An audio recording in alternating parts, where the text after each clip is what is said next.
Hello and welcome back to another breaking news update. My name is Jimmy Boyd and you are watching Boyd News. I want to thank you so much for tuning in today.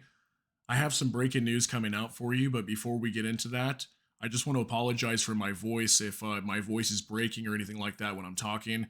I'm coming down with a little bit of a cold right now, and my voice is really starting to go away, so I apologize for that in advance if that happens. But let's get right into the news here. So, we're going to be discussing this gentleman here on your screen. This is Polish Foreign Minister Radoslaw Sikorski.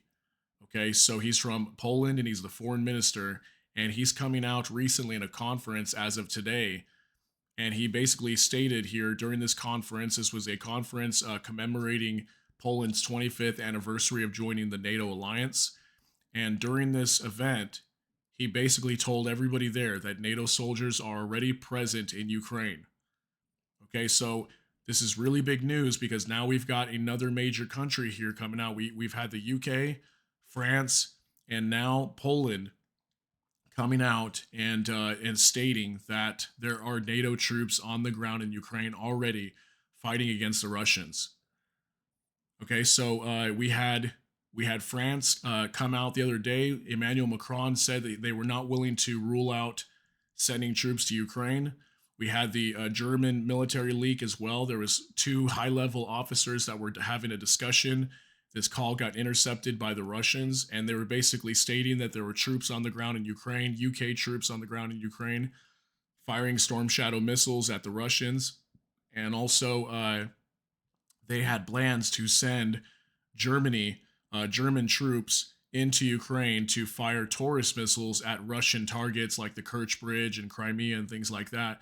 But targeting the Russians, basically stated they were willing to go to war against Russia.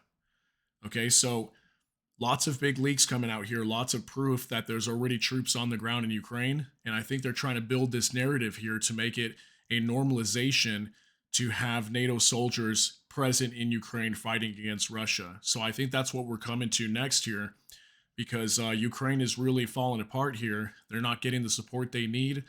And their major backer is the United States. And right now, the United States is not giving them any money.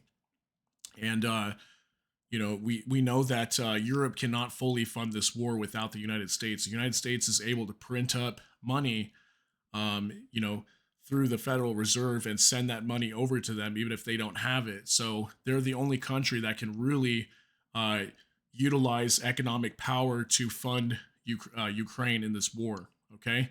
So this is really big news. So he came out 2 days ago, this Polish foreign minister, Radoslaw Sikorski, 2 days ago on March 9th. He came out at another conference and he said that the presence of NATO troops in Ukraine is not unthinkable. That's what he said 2 days ago. Now we're at March 11th, 2024, as of today, and he's coming out in another conference. And now he's saying that NATO military personnel are already present in Ukraine. Okay. So this is really, really, really big news here. So I want to get into this and show you this here. There we go. So on the Kiev Post, Polish foreign minister says NATO soldiers already present in Ukraine. Look at that. This is huge news here, guys. Polish foreign minister Radoslaw Sikorski stirred diplomatic waters on Friday, March 8th, by saying that NATO military personnel are already present in Ukraine. Speaking during a conference commemorating Poland's 25th anniversary of joining the NATO alliance, Sikorski refrained from disclosing the specific countries involved, but expressed gratitude to those nations for their participation. So there's multiple countries here that are involved in Ukraine, according to him. NATO soldiers are already present in Ukraine, and I would like to thank the ambassadors of those countries who have taken that risk. Look at that. Who have taken that risk. These countries know who they are, but I cannot disclose them. Contrary to other politicians, I will not list those countries, Sikorsky said. Wow. This is really huge news, guys, because we know for sure there's multiple countries involved here now, and I know from the very beginning, many people would say there's already NATO troops on the ground, even at the very beginning of this war. I would not have been surprised that there was already NATO troops way back at the very beginning of this war, and many people would probably speculate that that was true, okay? In response to Sikorsky's statement, Maria Sakharova, spokesperson for the Russian Foreign Ministry, suggested that further denial of NATO involvement would be futile.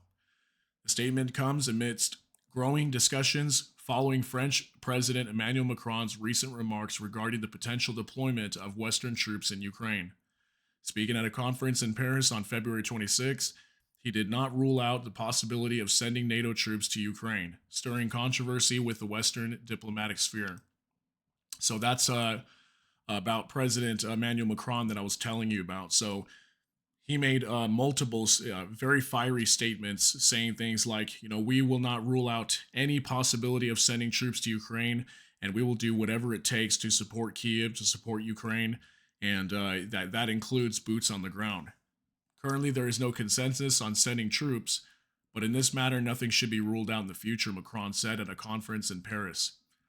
However, subsequent statements from other leaders, Western leaders, including the United States, rejected this possibility, with NATO Secretary General Jens Stoltenberg asserting that the alliance has no such plans. Kremlin spokesperson Dmitry Peskov warned of the inevitability of direct conflict between Russia and NATO if foreign troops were to appear in Ukraine. So, very high possibility now that Russia could declare war on the West, on NATO, if they find out that troops really are on the ground in Ukraine, because they can obviously state that, right? But is there actually troops on the ground in Ukraine? I believe that Moscow would have to launch some sort of investigation to figure that out so they can prove that. And then if they were able to have proof, then they could say, hey, you guys are directly involved in this fight because you have troops on the ground in Ukraine. Macron later clarified France's position, stating that while the country was exploring avenues to support Ukraine, it was not currently considering sending its military contingent to the region. Okay, so obviously very, very big news here. Okay, this gentleman here is coming out and stating that there is multiple countries involved here. We don't know all the countries. I would speculate here that for sure UK is one of them, the United Kingdom. British soldiers are on the ground in Ukraine.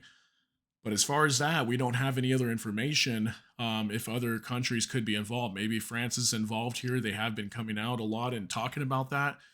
But aside from that, possibly Germany, but they have not come out and declared that they are involved. So right now we can only speculate who's actually involved here. But again, this is very, very big news here. And we'll have to see how Russia responds to this at some point. I would think at first they're going to have to do some sort of investigation to figure out if these allegations are true, because NATO countries could just be saying this, who knows, but more than likely they're probably telling the truth, and there really is NATO troops on the ground in Ukraine, and this is really going to change the direction of this war here. And I think we all knew at some point this was going to come to this, and this is why I'm telling all of you this war is so important. Okay. This war in Ukraine is very, very important to the West, and it's very, very important to Russia. Neither side is going to be willing to let Ukraine go or fall. Okay, so this is really bad here, because this is pushing us very close to a worldwide war between NATO and Russia and potentially other countries here, and this could get very dangerous quick. So I hope you're paying attention. If you got something out of this video, please smash the like button. And also, if you enjoy my content, please consider subscribing down below. Hit the notification bell. That way YouTube can notify you. And with that, I hope you all have a great day. Thanks so much for tuning in. Everybody take care, and God bless. See you in the next one.